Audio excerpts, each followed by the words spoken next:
Welcome to this episode of the Marketing Guides for Small Business podcast. Hello, I'm Ian, and I'm joined by our Marketing Guides panel. Today we have Ken, Jen, Paul with us. Almost everyone has a love-hate relationship with email, right, everyone? Oh yeah. Yes. It can be a relentless taskmaster, interrupting our days with endless requests and endless spam. But I think we would all agree that email isn't all bad. And it turns out that email marketing is one of the most underutilized powerhouses in a business marketing arsenal. In this podcast, we'll talk about why and how you should leverage email marketing in your small business this year and provide tips for getting the most out of your email marketing efforts. So let's get started. All right, I'm going to start with you, Jen. Let's start by exploring this topic with why email marketing shouldn't be ignored. Why it shouldn't be ignored. It's funny because how many years in a row have we read articles where it was like the death of email, no one's going to use email anymore, right? And by far, it's been a really good workhorse since it, I was going to say since it started, but I don't mean that. I mean, since, marketing got involved and you started receiving either newsletters or offers, or you could sign up to keep in touch with the brand. It's really been a real workhorse. Now, the thing is with email, as much as it might not be, the shiny new object and whatnot, the thing is virtually everybody has an email inbox.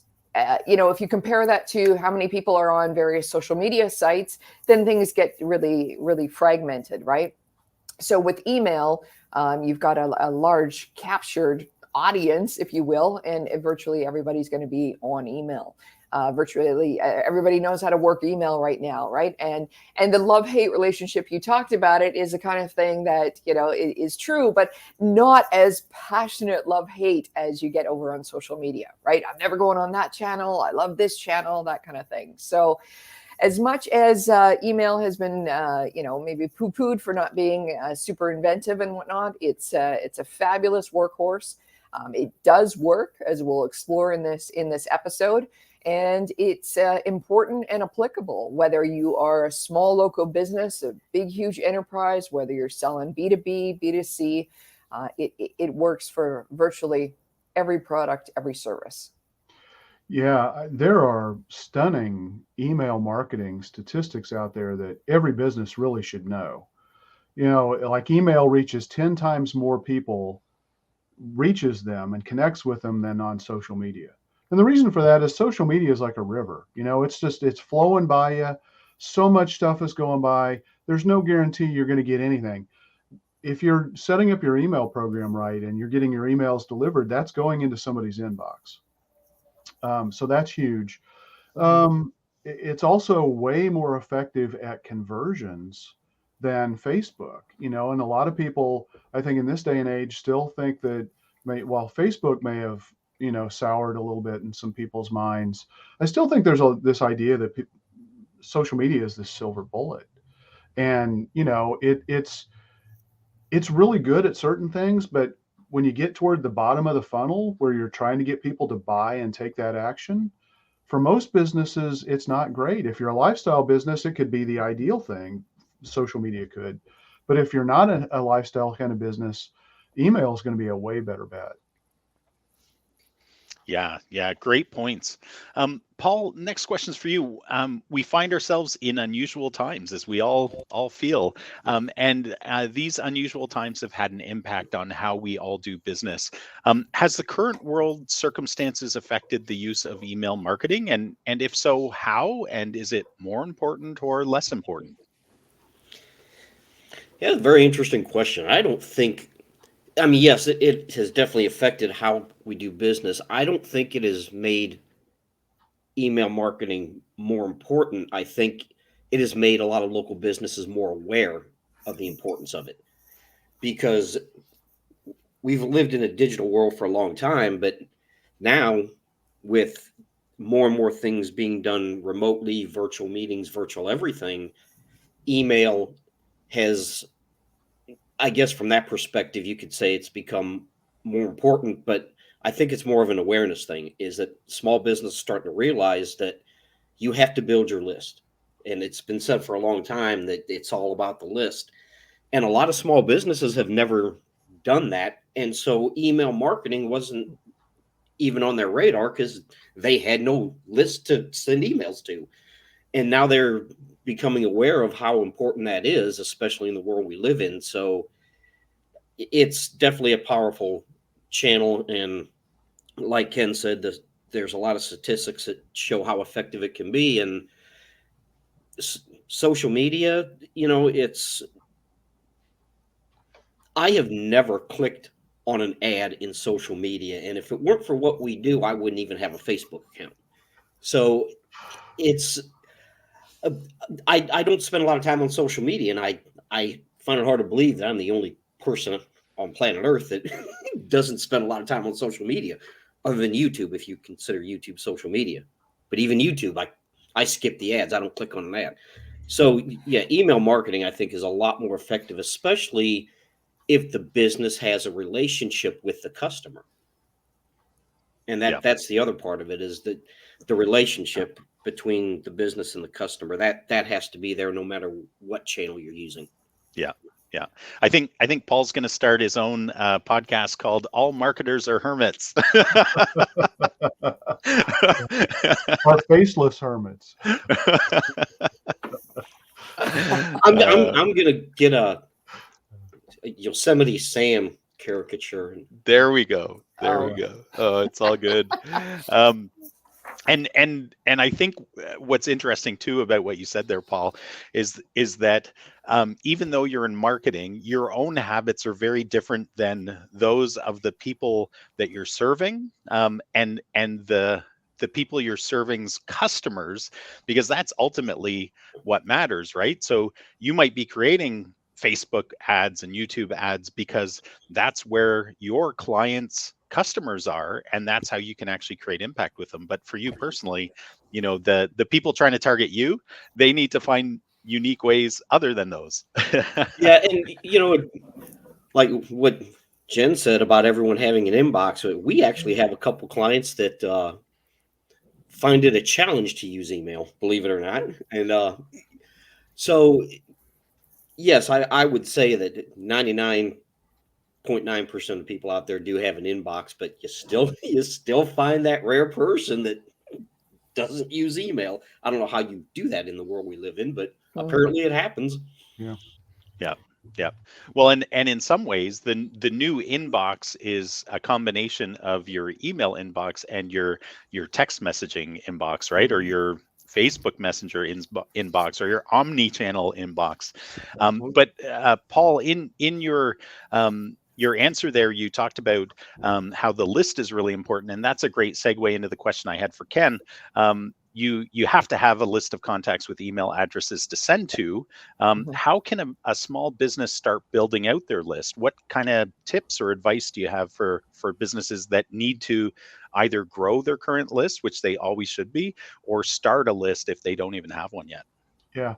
Well, chances are they do have one. They may just not have it pulled together. They don't have it in like MailChimp or an email marketing service or anything like that. But, dig through your transactional emails, dig through your inbox. You're going to have customer emails. You're going to have contact forms that people have submitted probably in your website that you can go get. In your accounting system, like if you're using QuickBooks and you send an invoice by email, guess what? You have an email address. You just don't have it organized in a way that you can use it for email marketing purposes. So I would definitely start there. That's low-hanging fruit. It's definitely a lot of work.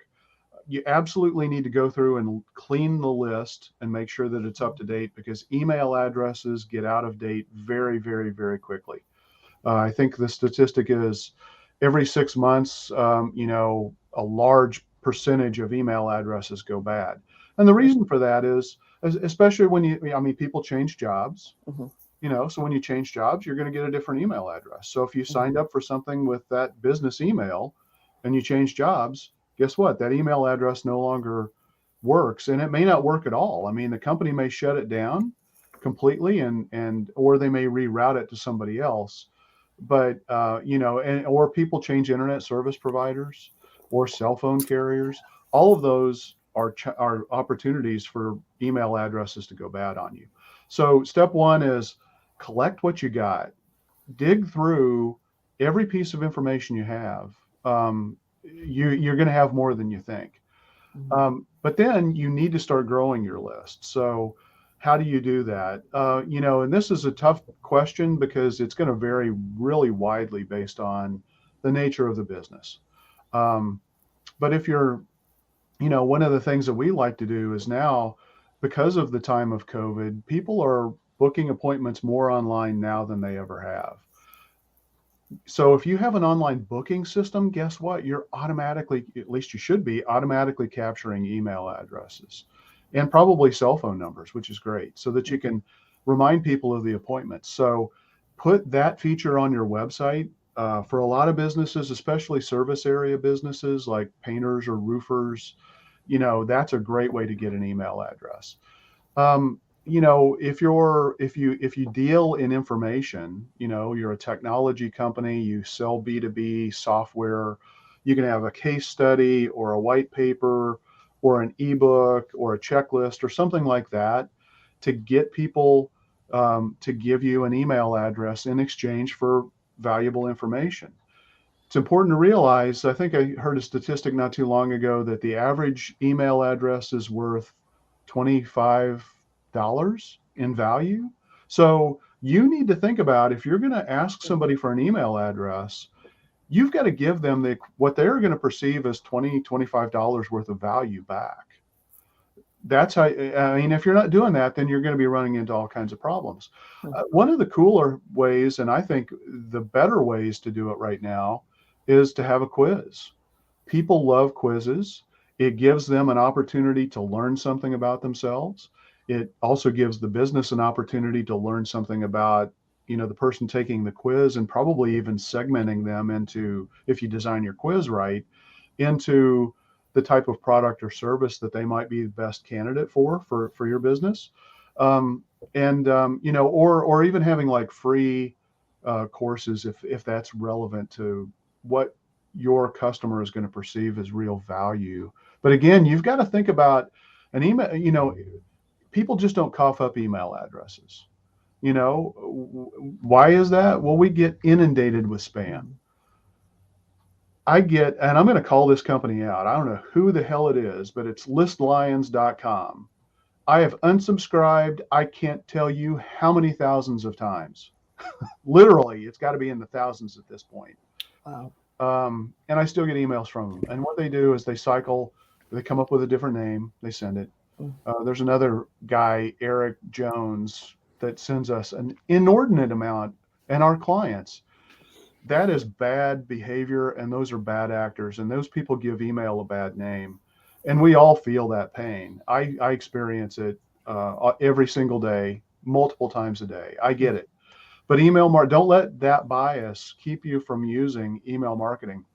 When you look at the return on investment for email marketing, it's 4,400%. 4,400%. What channel achieves that? I don't know of any other channel that comes in even close to that. So don't let your own personal biases keep you from doing email marketing, but do email marketing in a way that it's constantly adding value. And the other thing is, it's not a one and done. You've got to use email to stay top of mind. And I just used the example of, this company like List Lions, or this Eric Jones with Talk with Triggers or something like that. I can't even remember. I should know it by heart by now because of the emails. But you've blocked it out. I have blocked it out. But I just mark them as spam. Yeah. Oh, yeah. Absolutely. Every single one of them. I think I've heard Donald Miller talk a lot about this, where, you just need to send an email every week. As long as you're adding value, people aren't going to subscribe. Does that mean they're going to read every single email you send? No way. Not even close. And you mean unsubscribe, right? Unsubscribe. Yeah, unsubscribe. Yeah. Sorry. Yeah. That doesn't mean they're going to unsubscribe. They're not going to read the emails. They may just delete them. But if they still feel like you're going to Mhm. be adding value, Yeah. every now and then the subject line that you have and the topic that you write about is going to catch somebody's attention, and they're Mhm. going to say, yeah, that's the problem I've been trying to solve. Mhm. And they're going to open up that email, and they're going to get value from you.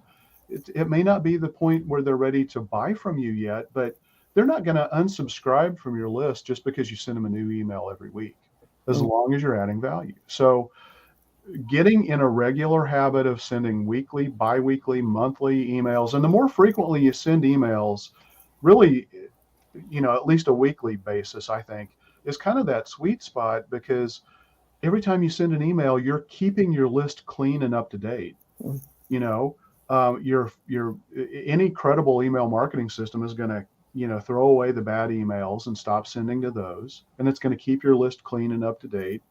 People can unsubscribe. Some people may mark it as spam. Business email is not spam. If I send a business email to another business, that's not spam. It's not a violation of the CAN-SPAM law. Um, it can be annoying as hell. So make sure you have a good reason to send that email, and make sure that the recipient is going to get value out of it. Yeah. That response was chock full of good tips for people, Ken. One, just a couple of things I would add to it. I was just thinking, as you were talking about list building, or even in the corporate world, we used to call it list hygiene, because you have to keep your list Yeah, clean and beautifully absolutely. smelling, right? So Yeah. one of the for brick and mortar businesses, I was thinking, we've all appreciated this or been a part of it, whether it's over the phone or at the time of checkout at a dental office, whatever it is. If the people are really well trained, the staff, they will ask you to confirm your email address and your mobile number. And it's because they want to make sure that they're keeping their list clean. The other one that came to mind as well is in the trades. A lot of our trades that we support, we have a pre-qualifying process for quoting. And so we have online quote forms, which in some of their cases, they're almost like a quiz, because you're building your quote with a lot of kind of visual elements. But even in there, of course, you're asking them for their email address, and so that's helpful for the business, because it's a way to communicate and keep in touch with you. So Yeah. Yeah. Well, that's a great point. I'm glad you brought that up. Brick and mortar businesses, they have their entire physical space to remind people to either join a text list or join an email marketing list. Use that space. You're paying for that space. You're paying a lot of money for that space. Use it. Remind people. Put flyers on your doors. Have table tents on your restaurant tables. Have a little stand by the checkout, that asks people and gives them a reason to sign up for your email. And again, it's all about value. You got to think, you got to give somebody $25 worth of value before they're going to cough up an email address or probably a cell phone number for text marketing. And those examples you just brought up, Ken, are more important than ever for these types of businesses, because people have, during COVID, they've transitioned to online purchasing, to online ordering of food, and Yep. without email or mobile numbers to text to, those businesses are really hamstrung. But if they can Yeah. continue to make offers through these digital channels, it's really helpful. And of course, you can measure all that as well.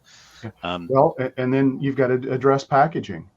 If you're going to have a carryout box for your food delivery, make sure you've got a way for somebody to subscribe to your email list or your text marketing list on your box, on your packaging. It's just critical. Use every tool you've got. We've talked a lot about kind of the foundational reasons and elements, reasons for using email marketing, some of the key elements we need to be to consider when thinking about email marketing. I think this brings up a really important aspect of email marketing that we should talk about, of how leveraging email marketing or email communication throughout the buyer's journey, or as we would call in the duct tape marketing world, the marketing hourglass, because we include some added elements after the sale, Yeah. how that can be really effective. So Jen, I wanted to ask you to start us off on this. Talk a bit about how email communication can be leveraged to keep your business top of mind and strengthen relationships with existing customers. Absolutely. There was something that I wanted to. There's an analogy that I heard. I heard this a few years ago, and I think it still holds true today. Is like when someone hands over their email address to a business, it's almost like they're inviting that company or that expert into your living room, right? Because you're working in your email inbox every day, and you need to give the permission for someone to come in. And I think, Ken, that's what's so annoying when we get bombarded by spam. It's just like, I didn't even invite you into this place, you can't be here. Right. And so it's a privilege, and I think that's one way we have to really look at our lists. Is it's we've won the right, or we've won the privilege, let me say, to be communicating with these people. So I mean, it's an important part of the trust process, right? As you work along the line to either keep that buyer being a repeat buyer or get them to start buying from you. So how can email be leveraged to keep your business top of mind? So one of the things that Ken said was like about the weekly emails. So of course you're coming into somebody's inbox, they're seeing either your name, your company's name. And I just want to go deeper on something that Ken mentioned about, like, not necessarily worrying about are people opening your emails. Now, that's going to fly in the face of a lot of analytics that we have in marketing about who opened, who clicked, what happened, blah, blah, blah. But which is important. However, don't be upset if you're finding part of your list not opening your email. And again, I want to share a story that I heard some time ago, and it was of this company, and they said, okay, I want to show you our inbox and what we subscribe to with Amazon. And he opened up his inbox, and he's just like, if you were to purely look at me as an Amazon customer on their email list, I would look like I am ignoring your emails all the time. I don't open one of these things that I get from them at all. I just don't. However, and he flipped around, he had some numbers, kind of smudged out, so he couldn't see how much he was buying from them. But he's like, our business buys, a certain amount of office supplies or whatever it is from Amazon every single week. And so, in reality, we are this very good customer. We're just not going to read their email marketing that they send to us. And so that was that story stuck with me, because it reminded me that, even though some of the folks on your list are never going to open your emails for whatever reason, right? You got to look on the flip side. Are they constantly buying from you?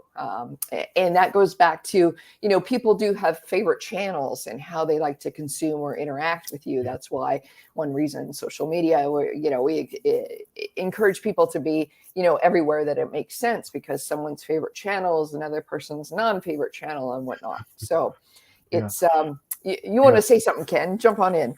Well, no, that just made me think of, email open rates are not really a very good statistic to measure. And I just think of, some of my behavior is I go to a website from somebody that I know and trust, that I get a regular email from.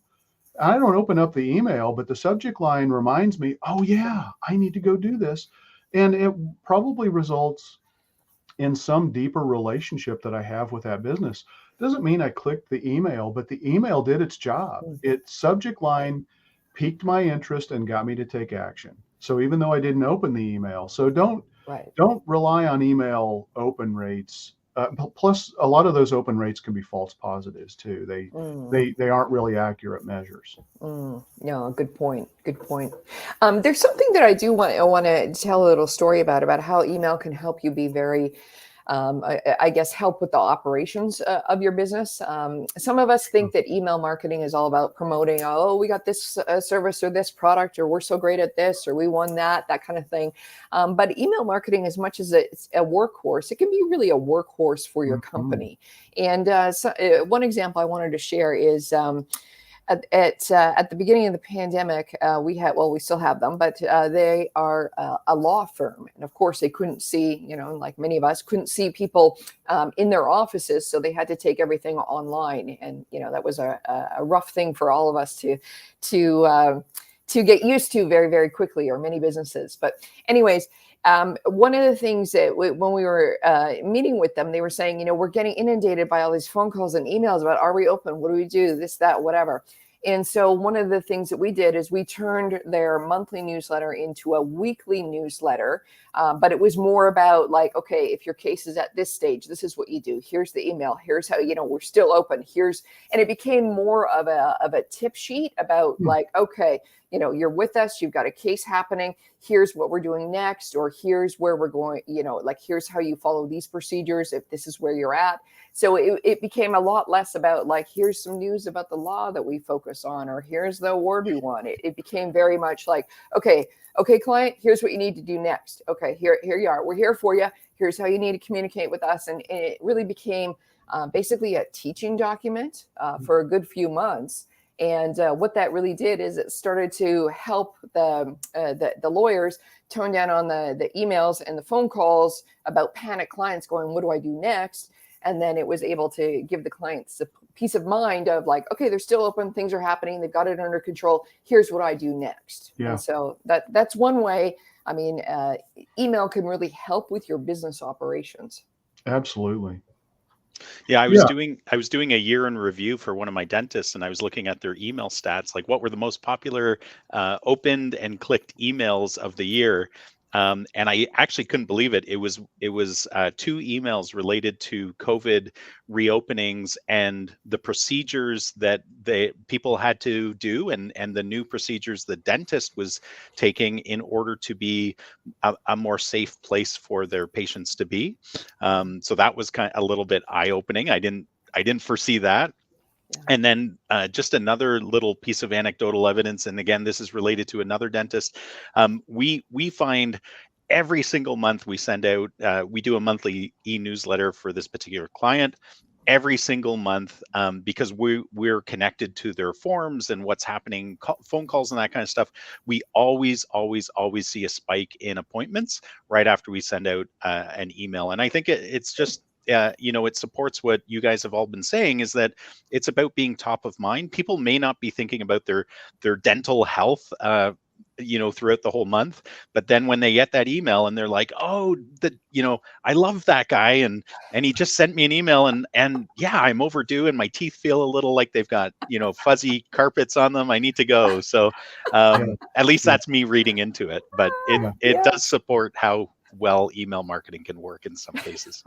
Well, and I think it's important to realize, a lot of people think email marketing is just, blasting out information, and people often use the term email blasts. But email plays a very transactional role, Jen, as you talked about. And Ian, a dentist is a perfect example. Send an email reminder, hey, you've got an appointment coming up tomorrow, or a week before. Does this still work for you? Or a text message, whichever. But it dramatically improves the show up rates. And the show up rates, if you go to the trouble of booking time and not taking another patient because you're expecting somebody to show up and they don't show up, you lose money. So, so using email as a transactional system to also remind people to show up and keep their appointments is a really important use of email marketing, and it is email marketing. Yep. And I couldn't agree more, Ken. In fact, I think it's even more important these days because, especially with the spike in COVID right now, if people are starting to feel ill, like whatever it is, it might not be COVID, but they can't go to the dentist, right? And because of the way the reminders are working through email and text, it is opening up slots for the dentist or the hygienist should somebody start to feel a little squidgy. So it's super powerful that way. And if you have a list, you can send that out and say, hey, we've got an opening all of a sudden. Anybody can do this. So anybody want a root canal? Yeah. No. Yeah, no. I was thinking about it. I think, No, not today. I wanted to catch this movie, so why not? They have, Awesome. I won't even go into that. So Jen, you talked about strengthening relationships with existing clients. Paul, can you share a bit how email can be used for nurturing prospects? So people that the business doesn't currently have as a client, but they're a prospective client. Yeah, and this is one place where automation can really help you. And that's, I know this episode isn't about automation, but it is part of it. And if someone signs up for a newsletter, completes a survey, takes a quiz, and that can trigger an automation, you can have a welcome email. You can a nurture sequence. Here's what to expect. Here's what we're going to do. Here's how often we're going to send emails out. And one thing, don't abuse it. I think Ken alluded to this. He said every couple of weeks or once a month. Over the holidays, I was getting like 2-3 emails a day from the same company for the same thing. And the only thing they accomplished is getting me to unsubscribe. Mm. So don't abuse it, but you can have an informational emails, you can have your welcome emails, but this is where automation can really help, because I think a lot of companies, they think it's going to be this time consuming, labor intensive. They're going to have to pay someone in their office to send out these emails. And no, set up your nurture sequence, whether it's reminder emails, instructional emails, informational emails, and automate that. And then you have that set up on a schedule. It goes out. You don't have to have someone in your office doing these things, and it can be very effective. Yeah, it's almost like you're preemptively overcoming buyer's remorse. They haven't purchased from you yet, because you're still trying to nurture the relationship. But one of the things we're doing in our business is building out a follow-up campaign for when we have a discovery call with clients, because our sales process tends to be a little bit longer than more transactional type businesses. And so we want to reinforce, here's the things that we talk about with everyone, because they're our core competencies. So we just want to reinforce those, throughout the next 2 weeks, so that people keep us top of mind when they're talking to the next agency, because usually people have a comparable set of agencies they're talking to when coming to a decision. We're reminding them of, hey, this is how we're different in the marketplace. Yeah. Well, yeah, and I think Paul kind of hit on it a little bit too.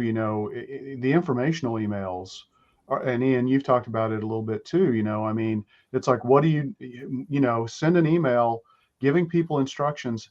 Here's what you're going to have to do to follow our COVID protocol. If you're a dentist, for example, or if you're a house painter, and 2 days before you're scheduled to go show up and do the work, and it's an interior paint job, for example, tell them, hey, remember, move everything away from the walls in these rooms, or move everything out of these rooms if you can, so that we can get in there.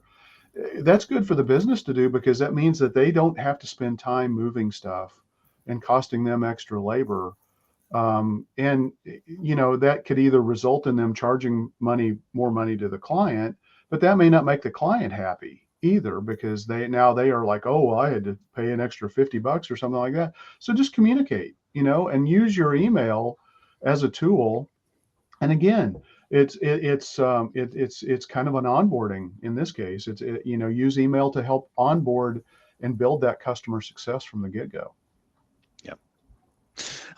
Paul talked about nurturing prospective customers.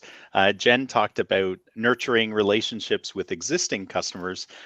Ken, I wondered if you could talk a little bit about how you can leverage email marketing for powerfully generating referrals or requesting online reviews after somebody's purchased from you. Yeah, absolutely. One of the challenging things for a lot of people is to get into the habit of asking somebody to go write a review. A lot of us just aren't comfortable doing that. We would hope that if people had a great experience, that they would just go write reviews. Statistic after statistic after statistic shows people are willing to write the reviews, but you need to remind them and you need to ask them. Most people as humans, I think we're kind of hardwired to skew toward writing negative reviews because we want to protect other people from a really bad experience. Um, that's kind of doing a disservice to all of the great businesses that we're really satisfied with. And so if the business has a regular system in place to ask somebody to go write a review and make it super easy for both the business to implement so that it happens and it's just a process that just goes, and then make it super easy for the person that you're sending the request to fulfill, that review request is really important. Now, some people may not be comfortable writing a review. We've got customers that deal with really expensive high-end solutions. It's hard to get a lot of those people to go write reviews. In certain medical practices, it's hard to get people to go write reviews because they don't want to, and it may even be some HIPAA related issues there that, might constrain people wanting to ask for reviews. So you need to understand what's allowed for sure. Up until recently, financial advisors in the United States could not ask somebody to go write a Google review or any kind of a review. They can now. So that's really important. That's a major change. So you got to get into the habit of it. You got to make it a process. And email is one of your most effective tools. Text message marketing is also a really effective way to ask for reviews. Now, for referrals, I think the gold is in database reactivation or customer reactivation. If you have a list, it is so much cheaper to get somebody who's already purchased from you to come back and purchase from you again.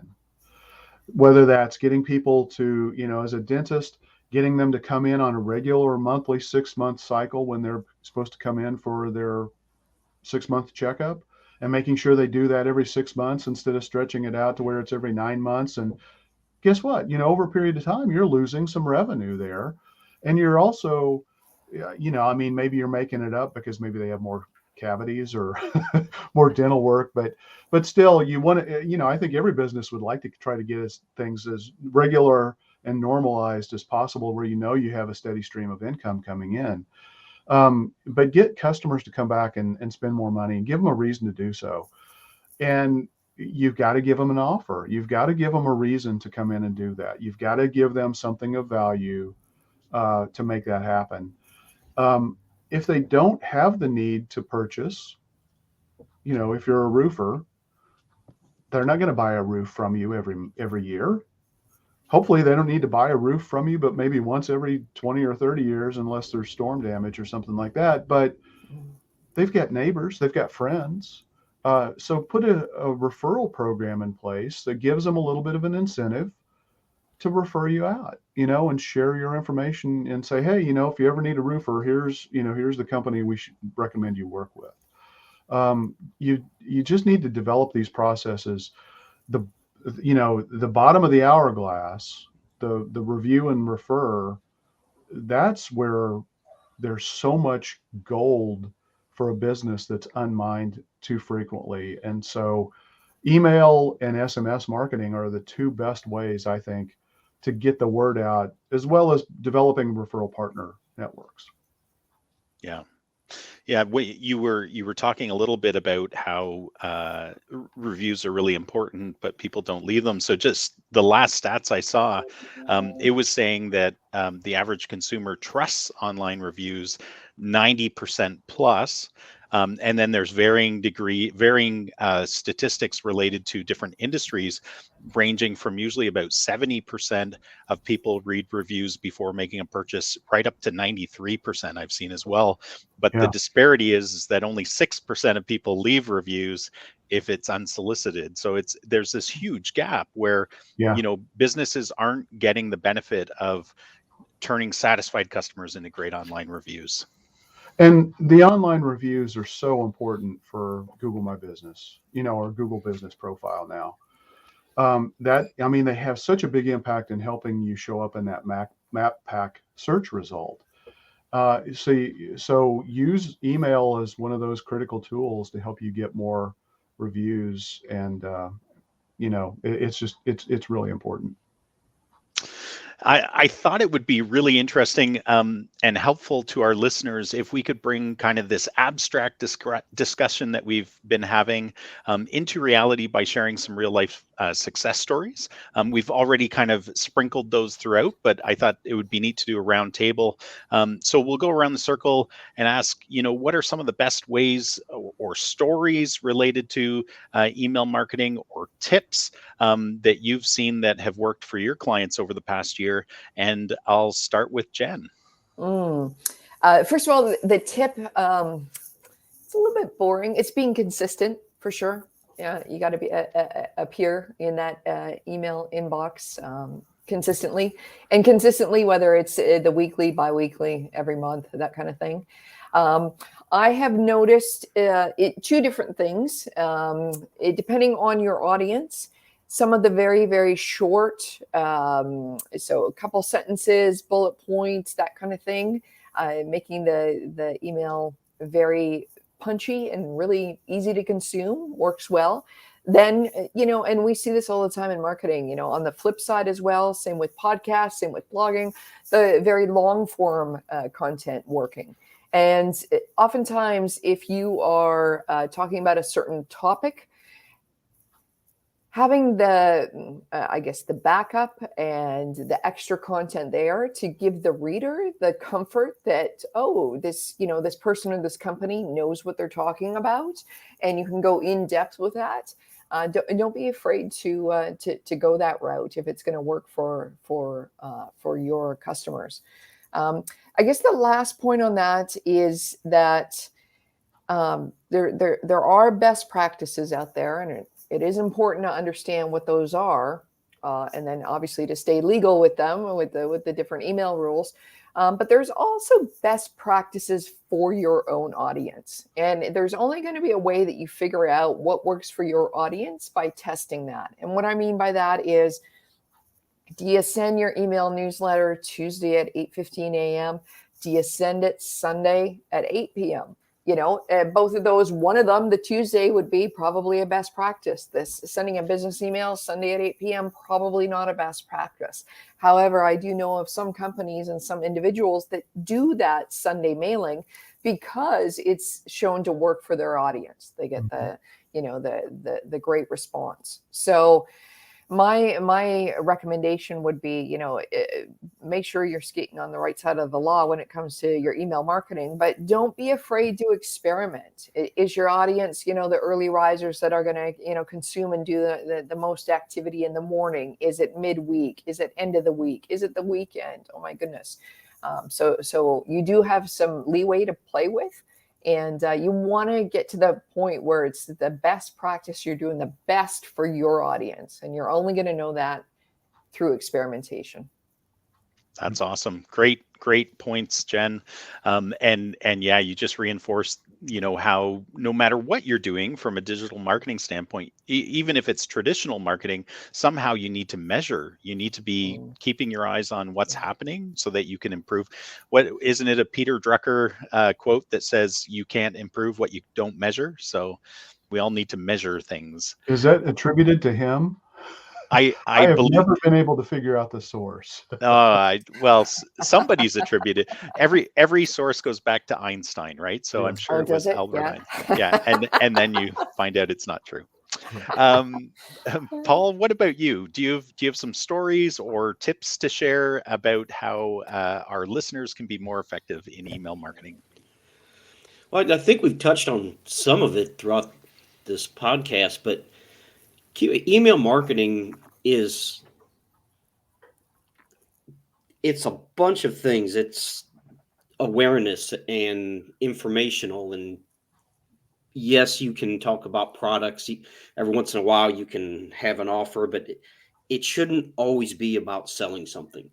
It should be about keeping your customers in mind, what's best for them.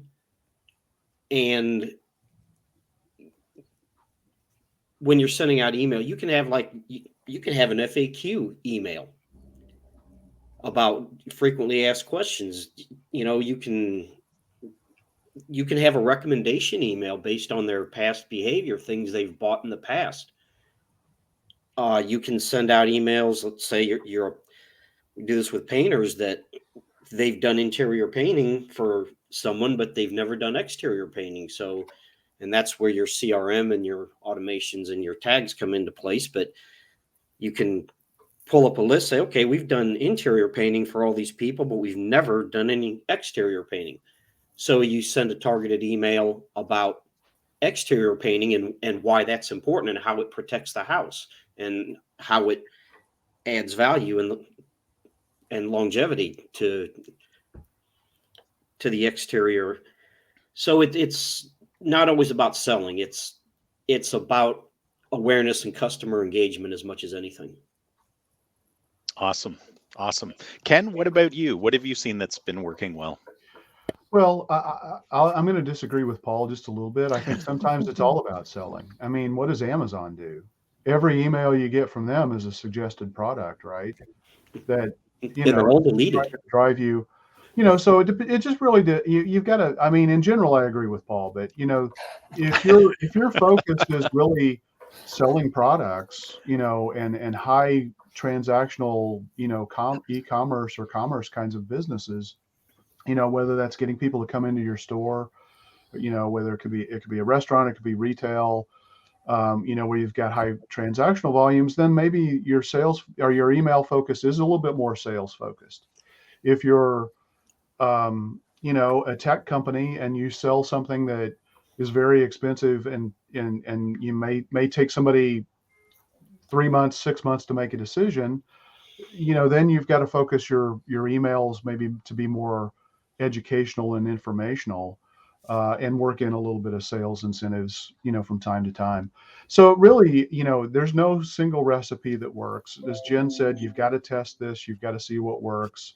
You've got to pay attention. Consistency really is key. Like you mentioned, Ian, we've seen spikes with customers, in terms of new business coming in based on, a new email going out. So that can work really, really well. We also see that, a lot of people, when they go to your website, they're not ready to talk to you, but they're ready to learn from you. And so they'll raise their hand, they'll give you an email address, give me this valuable asset. And then, you continue to send them emails over time. It could be 2 weeks, as you talked about, Ian. It could be over 6 months, but the whole goal is to nurture them to the point where they're ready to become a customer, or at least take that next step.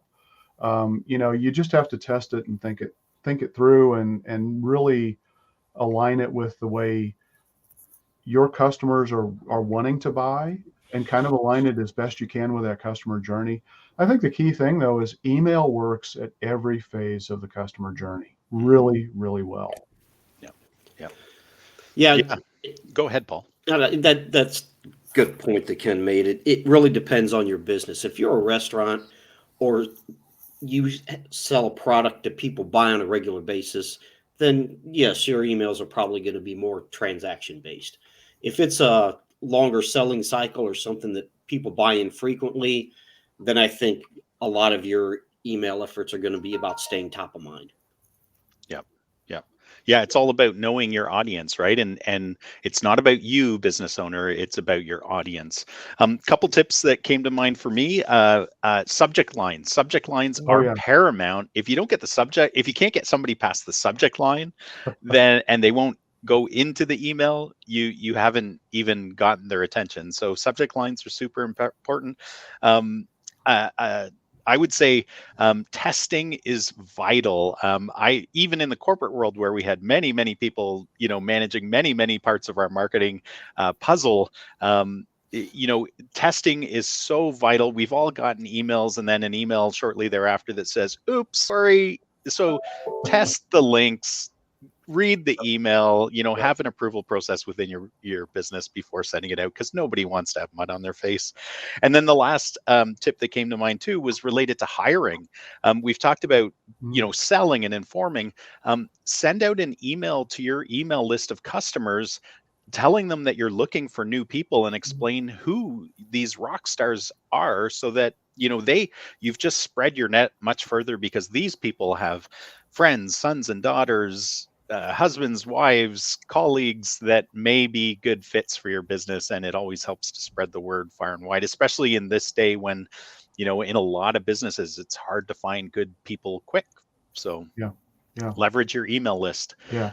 But the key thing is, if you do screw up, it's not the end of the world. Don't try to do it all the That's a good time, point. obviously, and have fun with it. Like you said, oops, we messed up. It occasionally happens. It just shows the real side of your business Mhm. and your personality. So have fun with it when it does happen. It will happen. I've gotten the emails that say oops, and it's got like a Giphy doing a face slap, right? Yeah. Yeah. Yeah. Any last tips or anything you feel overwhelming reasons that you need to share with our listeners before we sign off today?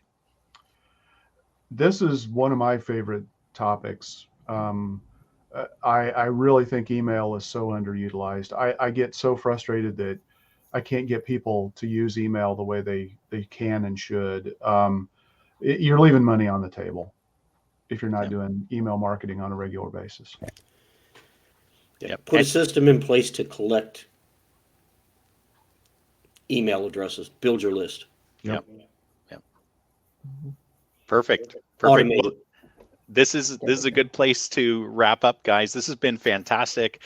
As we've heard a couple times now, this is Ken's favorite topic. So just all our listeners, just email Ken, email Ken a lot with questions you may have. But again, if you like this podcast, please share it with other business owners who could benefit from it, and have a great day. Bye for now. Great. See ya. Thank you. See you.